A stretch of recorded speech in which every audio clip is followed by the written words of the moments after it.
ሰላም ጤና ይስጥልኝ ውድ ቻናሌ ቤተሰቦች ዛሬ እዚህ በአሜሪካ ሀገር ሜሞሪያል ዴይ ወይም የጀግኖች መታሰቢያ ቀን እየተከበረ ነው።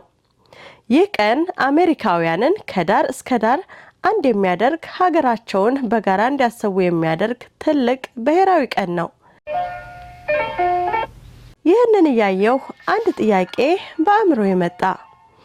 እኛስ እንደ ኢትዮጵያዊ ሁሉንም ብሔር ሁሉንም እምነትና ሁሉንም የህብረተሰብ ክፍል በአንድ ጥላ ስር የሚያስተሳስር ለምን አይኖርንም የሚል ጥያቄ በአእምሮዬ ሲመላለስ ዋለ። እስኪ ዛሬ በዚህ ዙሪያ የኔን ሐሳብ ላካፍላችሁ ወደድኩ። እስከ መጨረሻው አብራችሁን ቆዩ።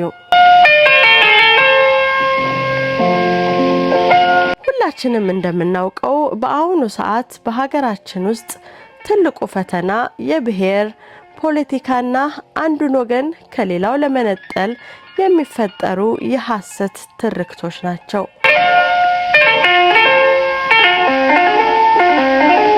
እነዚህ ትርክቶች ልዩነታችንን እንደ ጌጥ ከማየት ይልቅ እንደ ጠላትነት እንድንፈራራ አድርገውናል። ነገር ግን እውነታው ይህ አይደለም።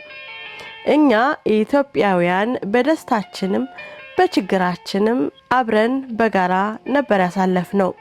ታሪካችን የጋራ ነው። የወደፊት ዕጣ ፈንታችንም የጋራ ነው።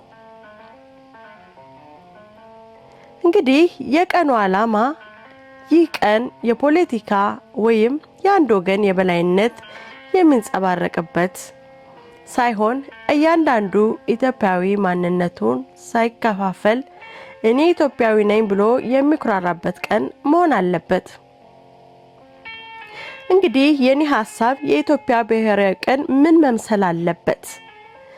እዚህ ጋር እንግዲህ ሐሳቦችን አስቀምጣለሁ።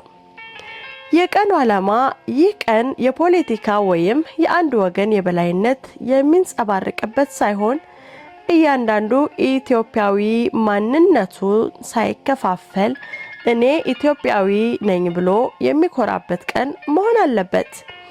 እንዴት ይከበር ለሚሉ ሐሳቦች የኔ ሐሳብ የፍቅርና የበጎ አድራጎት ቀን። በዚህ ቀን ህዝቡ ወጥቶ የተቸገሩትን የሚረዳበት የምግብና የንጽህና መጠበቂያ ቁሳቁሶችን ለወገኖቹ የሚያካፍልበት የበጎ አድራጎት ቀን ቢሆን ብዬ አስባለሁ። ሁለተኛው የእርቅና የይቅርታ ቀን ቢባል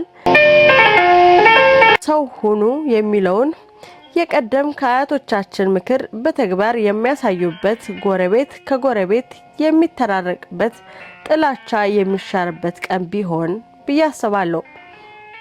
በሶስተኛ ደረጃ የባህል ልውውጥ ወይም ሁሉም ብሔረሰቦች ባህላቸውን ምግባቸውንና ታሪካቸውን የሚያስተዋውቁበትና አንዱ የሌላውን ውበት የሚያደንቅበት ቀን ቢሆን ብዬ እመኛለሁ።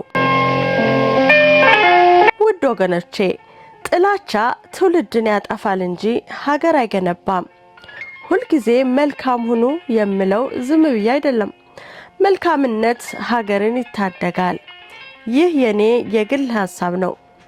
እናንተስ ምን ታስባላችሁ? ኢትዮጵያውያን አንድ የሚያደርግ ብሔራዊ ቀን ቢኖር የትኛው ቀን ቢሆን ይመረጣል? እንዴትስ ቢከበር ደስ ይላችኋል?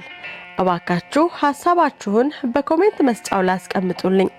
ቪዲዮውን ላይክ እና ሼር በማድረግ ሐሳቡን ለብዙዎቻችሁ እንዲደርስ አግዙኝ። ሁልጊዜ መልካም ሁኑ። ሰላም ለሀገራችን። እወዳችኋለሁ። እኔ መልካም ሰው ነኝ፣ ሁልጊዜ መልካም ሁኑ።